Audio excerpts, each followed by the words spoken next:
Today is the second micro seasons. This is our second session. We're going to be doing these every 5 days. And as we did the first session, it became clear that people are confused about what is the micro seasons project? How does it relate to stipends? Do you get paid for doing it? What's involved in doing it? So in this session today, we're going to clear that up while we're actually celebrating the second season. What it is an online collaborative project. There's a new session every 5 days, and you are invited to observe what's going on around you outside in nature and see the changes of the seasons in these little tiny pieces of every 5 days and share those impressions. So by doing that, you're going to be able to give and receive feedback. And this is true for everyone doing this project, whether they're seeking a stipend or not. It's the same exact thing.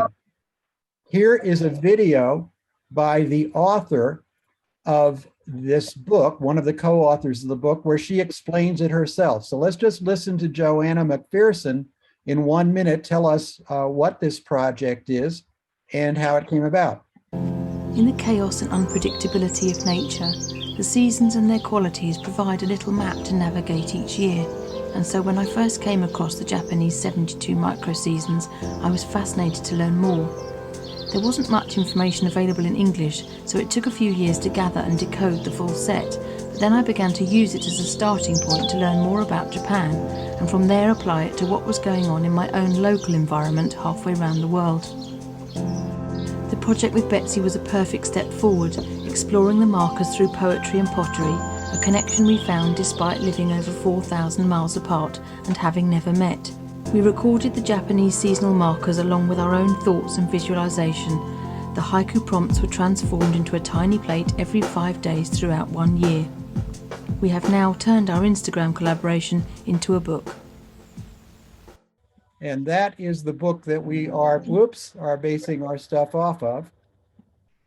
Come on now, here we go. And this is the page of the book that would be, is the one that we're talking about today. It says, bush warbler starts to sing. And the haiku is, before spring gets loud, bush warbler breaks the silence, singing in echoes. And so the idea would be, everyone has this on the datacasting unit. The entire book is on there. So someone who was going to do this project would say, oh, I like number 2. I'm going to do 2 today. And they would take some pictures outside. And a little bit later, we're going to see the pictures that Melinda sent to me earlier, because this collaboration is between people no matter what internet connectivity they have. So we find ways of working it around. I ran into Melinda yesterday and said, hey, if you could go home to Madrid, take a couple pictures, send them to me by a text or email or whatever, and we will put them up here and show people how they can do it. So this is the topic. Every 5 days, there's another topic, and we'll be exploring that. Here is a listing of all of the sessions we're doing this month. So we started last Friday with the first session. We're doing this session today. On Valentine's Day, we'll be doing this session. The following Saturday, this session, the 24th, this session, and so on all the way through until April 30th. There are 2 reasons why people come into this project, and this is where some of the confusion has come from. The first reason is it's just good for everybody. It allows us to connect with the natural world and each other, and that in its own has a benefit, but it also shows you your way around the community of practice and the other areas that we have to support families, to support students and parents and teachers in terms of doing this type of work. A small group of these folks want to create recipes in our cookbook. Now, our cookbook has 2 kinds of recipes. It has food recipes, which Melinda is going to be organizing, and she does storytelling around family recipes, but it also has learning recipes. And we do that because people are comfortable with the idea of food and recipes, and it provides a good model for them to understand what makes a good learning recipe. So for somebody who's seeking a stipend, doing this project is not a requirement, but it's the fastest way for you to get on. It's the fast lane to getting a stipend, and it is your audition, because you're going to be showing that you're using all of the skills that will be needed to make a good learning recipe in a very short period of time. And hopefully today, everyone will understand what that means. Betsy, could you explain a little bit about how this began and how you and Joanna collaborated? Because this is the best example I know of collaboration and making local and global connections, which are things that we care very much about.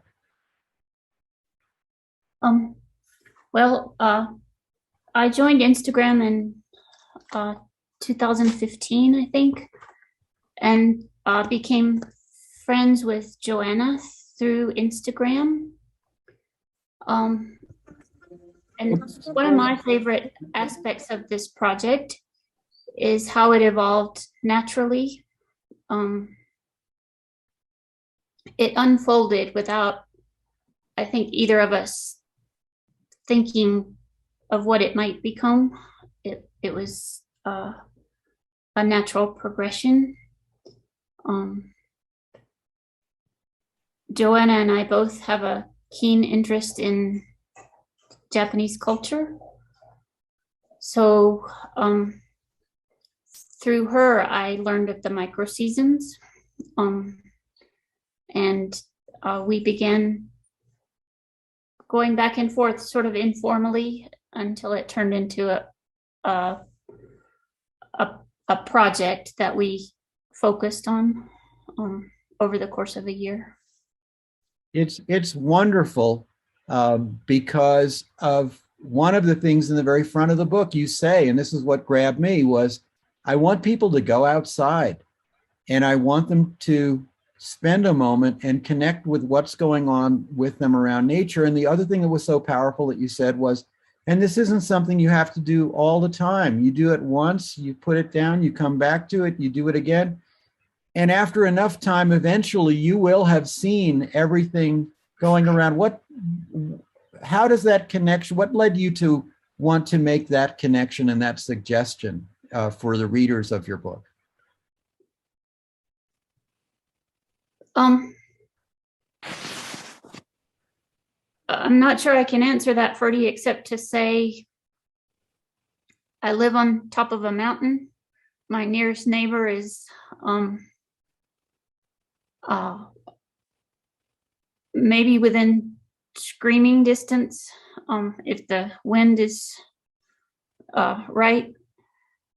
So I spend a lot more time outside with trees and I work in clay, so it's just that is my world. It's not an urban environment. It's not even a suburban environment. It's a world in which I've found being outside and noticing things can settle your mind in a way that nothing else can. And so the pandemic, especially with the pandemic, in the early days, we didn't know, how do you catch COVID? How is it transmitted? Are you supposed to sanitize your groceries or spritz your mail or, all of that stuff? And at that, I'm sorry for the sunlight, but at that point, I'll scrooge down. At that point, the only safe place to be seemed like it was outside. And now that we know more about air particles and all of that, it still seems like the only safe place to be is outside. And there's some sort of metaphor of our modern day existence. It's changing architecture, it's changing the way we go through the day. So that's where that came from. It's beautiful. And I know there are other things that your connection with the world. And I'm just going to drop one little thing that also has inspired me. You have gone outside and you have been investigating different types of native clay. I think 142 types of clay and glazes and things that you have discovered just walking around, and now you're beginning to use those as part of your process. So in terms of making a local connection, your local connection of what you see outside your door and how you're doing that is extraordinary. But then in terms of the global connection, that's where I want to now turn to Joanna, because this is such a wonderful story. We know that the root cause of most of the problems that we're experiencing these days is from the loss of connection. And here the two of you have created this great connection. And this is only the second time you've ever seen each other, from what I understand, because you were doing everything, as we call it, asynchronously, like Celia has to do. You didn't do it in real time. You did it in the time that you were able to do it. So please, Joanna, let people know a little about you and how you got started in this. I think it helps that both Betsy and I are deep introverts, because that helps with introverts like communicating in short bursts and not feeling like there's a pressure to answer immediately or to give a big background. So I could come at her with something very random and short, and she'd completely accept that and work with it, and it had no explanation. Or, I mean, I could come across as completely crazy, but she it works very well for introverts who find people quite exhausting and spend a lot of time in nature, so are comfortable with nature. So I think we were on the same wavelength when we first began communicating with each other via Instagram. And I had moved from London. I've been working in the city of London for 15 years and moved to the countryside, even though I'd grown up in the countryside, but was quite disconnected. And we moved to a place we could afford. So it was somewhere I didn't know, and I wasn't very connected to it. So finding about the Microseasons, the Japanese version, I was using it to connect to where I lived, because I knew nothing about where I lived. I knew nothing about the things that it flooded once a year. And in fact, I wasn't really going out. I wasn't really finding out about it, because I think I was just paralyzed into, I'm suddenly living in the countryside from the city. And the Microseasons helped me to find out about where I lived at the same time as learning about Japan. And it was, at first I made haiku just on Betsy's tiny plates. She'd post a tiny plate picture, which often are nearly always of nature, but sometimes of man-made things too. They just would spring a word into my head, and I'd just write a haiku as the comment under her post. And that's where it began. And then it gradually became more and more. I think people were expecting a haiku and a plate at that point. And then Betsy suggested, well, why don't we just go for the whole year? I think I wouldn't have committed to the whole year without Betsy at all. I think I needed her to say, come on, we'll do it together. I probably wouldn't have done it on my own. And then I've gone on from then to do it several times on my own with notebooks and learn more. And I definitely know more about where I live now, and the customs and the people and the little sayings people have and the way people speak, just funny little things that you get locally. And I wouldn't have that without this project and the Microseasons at all. I think I'm going to start out by working on yours, Melinda, right now. I want to show somebody what goes into putting a microseason together. And so what we say is, this is a template. So there's your picture. Are you seeing it now? Okay, it says, okay, this is all, just excuse me, it says, oh yeah, there we go. Okay. Yeah, so I call this Time After Time. That's a picture of where I live out in Madrid. I live in a tiny house out of a toy hauler trailer, and I started a straw bale garden because I have to use whatever resources I have. And in my straw bale garden, I started planting rosemary and thyme, and Ferdy asked me to take a picture when I visited, and that was my very first little glimmer of hope for spring coming was that the time survived the winter.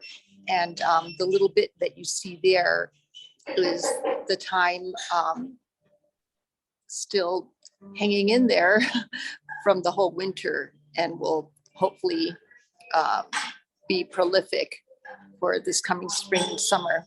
So I call this time after time. Excellent. And then I'm going to put up the second picture.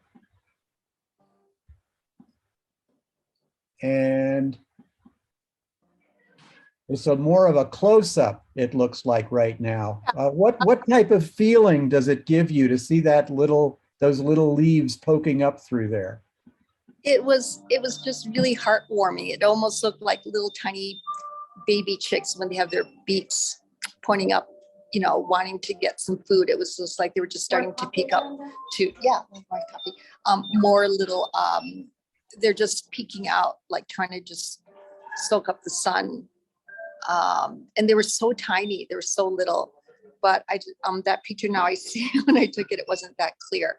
But that's how it is with these tiny little sprouts. It's just those tiny little things that just give us a little glimpse, little glimmer of hope for spring that's coming. It's beautiful, and each picture can tell a story, and it has meaning. And the fact that you're able to tell us what you're thinking now because you're in the coffee shop, whereas you wouldn't be able to do it if you were at home, that's part of the problem we're trying to solve. So I really, really appreciate that. I see Renee Beth has joined us as well. And Renee Beth was on last week as well for the beginning of this. To recap, our purpose today, Renee Beth, is to explain to people not only what the Microseasons project is, but why they should do it, and to clear up any confusion between everybody doing it just because it's good for them or certain people doing it because they're seeking a stipend. And it can serve both purposes. It's a fast lane to get on to your stipend quickly. It also serves as your audition. But to be clear, nobody's getting paid a stipend to do a Microseasons like we just saw here. What they are going to be doing is getting a stipend for the learning recipes that they do, which is a more extensive kind of thing.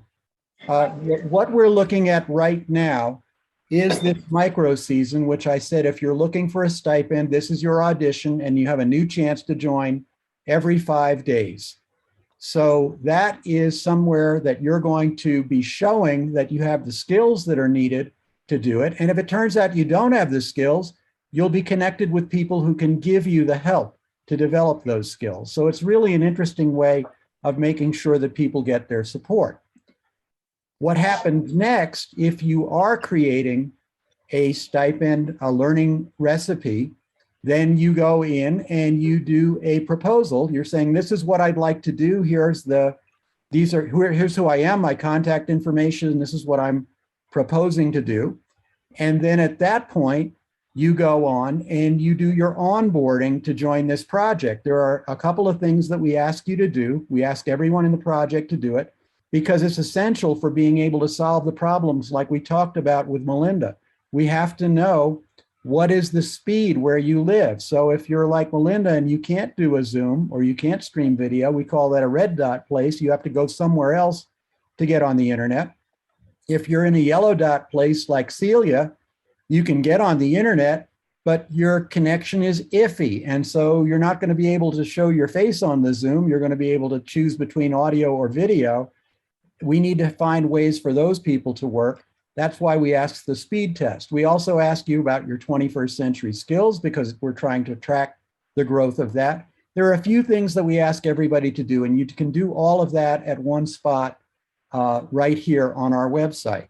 Once you've done that, then you're getting to work. And this is the part where you're developing your learning recipe and you're going to propose it and you're going to flesh it out. And I'll show you what that looks like for this project in a moment.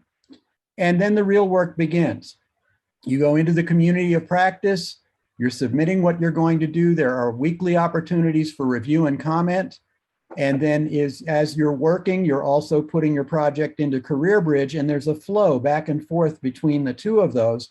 Can take about 2 weeks to get this done. If you've previously done online teaching and you know what you're doing, it should not take more than 2 weeks for you to be able to get that done, but longer time is available if it does take you longer. And at the very end, when your recipe is published, that's when you get paid.